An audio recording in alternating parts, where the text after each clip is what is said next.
There is a profound mystery that has puzzled sincere seekers for generations. Perhaps you have experienced it yourself.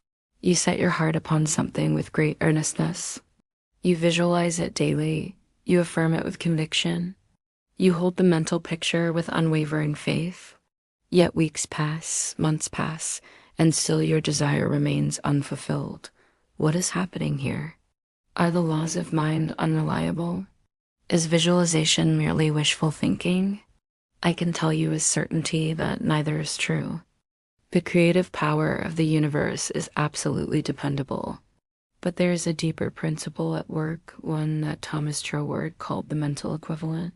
And it is this principle that holds the key to understanding why some desires manifest effortlessly, while others seem to meet with mysterious resistance.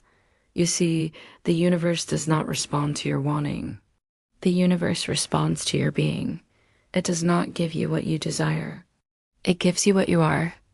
This is the great secret that transforms the whole practice of conscious creation from mere wishful thinking into a science of personal transformation. Let me explain what I mean by mental equivalent. Imagine for a moment that you wish to build a magnificent home. You would not attempt to construct a mansion upon the foundation of a small cottage. The foundation must be adequate to support the structure you intend to create. In exactly the same way, you cannot manifest abundance upon the mental foundation of poverty consciousness. You cannot attract love while maintaining the inner blueprint of unworthiness. You cannot achieve success while carrying the mental equivalent of failure within your consciousness. The mental equivalent is the sum total of your beliefs, your self-concept, your habitual thoughts and feelings about yourself and your relationship to life. It is the invisible foundation upon which all your experiences are built. And here's the crucial point. Your outer world will always conform to your inner mental equivalent, regardless of what you may consciously desire. This is why a person may visualize wealth, while secretly believing themselves unworthy of prosperity. They may affirm abundance while feeling guilty about having more than others. They may desire success while unconsciously fearing their responsibilities it might bring. In such cases, the conscious desire and the mental equivalent are working at cross purposes, and the mental equivalent always wins. But this is not a cause for discouragement. It is actually wonderful news because it means that your power to create your life is far greater than you may have imagined.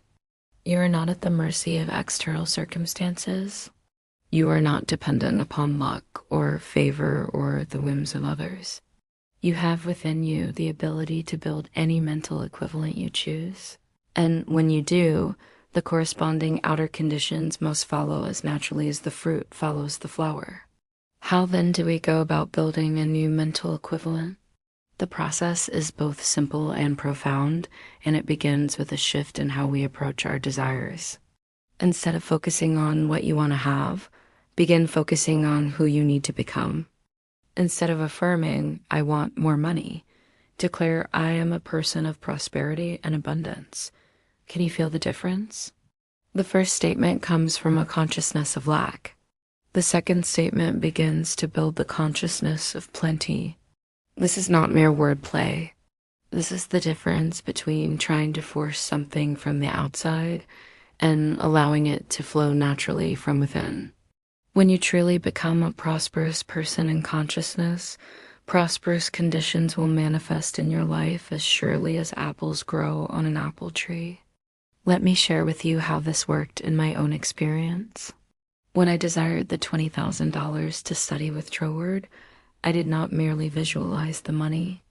I had to become the person who possessed such resources. I had to develop the mental equivalent of abundance. This meant releasing all anxiety about how the money would come. It meant moving through my days with the quiet confidence of one who knows that all needs are met.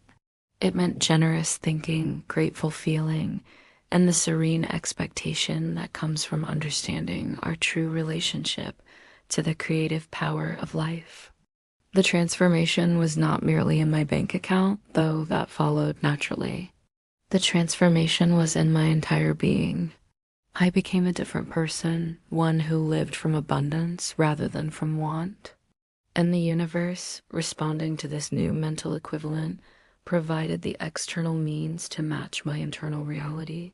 Now, how do you build a mental equivalent? There are 3 essential practices that will serve you well. First, you must engage in what I call identity level affirmations. These are statements that declare not what you want, but who you are. If you desire health, you do not merely affirm, I want to be healthy. You declare, I am a radiantly healthy person. If you desire loving relationships, you do not beg, please let someone love me. You affirm, I am a person worthy of love and capable of giving love freely. Feel into these statements. Allow them to reshape your self-concept.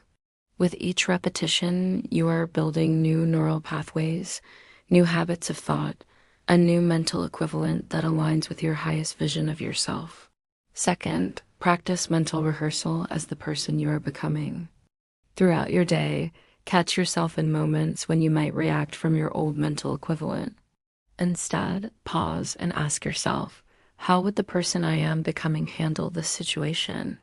If you are building the mental equivalent of prosperity, how does a prosperous person respond to an unexpected expense? Not with panic or resentment, but with the quiet confidence that resources are always available for necessary things. If you are building the mental equivalent of vibrant health, how does a healthy person choose their food, their rest, their activities? They choose from self-respect and vitality, not from fear or deprivation. This mental rehearsal is not pretending to be someone you are not. It is practicing being who you truly are at the deepest level. It is aligning your daily choices with your highest nature. Third, you must act the part in small, consistent ways. This does not mean spending money you do not have or pretending to circumstances that do not exist. It means allowing your emerging mental equivalent to express itself through your behavior. A person with the mental equivalent of abundance might choose to tip generously when they receive good service, not from recklessness, but from genuine appreciation. A person with the mental equivalent of perfect health might choose to walk rather than ride when possible, not from obligation, but from the joy of movement. A person with the mental equivalent of loving relationships might speak kindly to the store clerk, not from duty, but from the natural overflow of goodwill. These small actions may seem insignificant, but they are profound. Each time you act from your new mental equivalent, you strengthen it. Each choice aligned with your highest vision of yourself makes that vision more real, more natural, more effortless. Remember, you are not trying to convince the universe to give you something. You are not bargaining or pleading or struggling. You are simply becoming the person who naturally possesses what you desire. And as you become that person in consciousness, the outer conditions must follow, for they are simply the reflection of your inner reality. This process requires patience and persistence. The mental equivalent that has governed your life for years will not transform overnight. But with consistent practice, with daily attention to your thoughts and feelings and choices, you will find yourself naturally embodying new patterns of consciousness. You will discover that prosperity is not about accumulating money, but about developing an unshakable faith in your ability to meet life's demands. You will learn that health is not merely the absence of illness, but the presence of vitality that comes from living in harmony with the life force within you.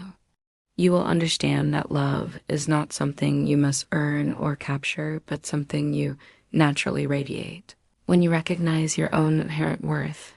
As you build these new mental equivalents, you may be surprised to find that your original desires transform as well. What you thought you wanted may give way to something far greater. The $20,000 I visualized was merely the beginning. The true treasure was the understanding of my own creative power, my own connection to the infinite source of all good. So I invite you to look honestly at your life today. What desires have been persistently unfulfilled? What dreams have you been carrying for months or years without seeing them manifest? Ask yourself this crucial question: what mental equivalent would I need to develop to naturally attract this desire? If you desire meaningful work, who is the person who does meaningful work? What are their dominant thoughts and feelings? How do they approach their days? How do they respond to challenges and opportunities? If you desire vibrant relationships, who is the person who enjoys such relationships? What is their relationship with themselves? How do they treat others?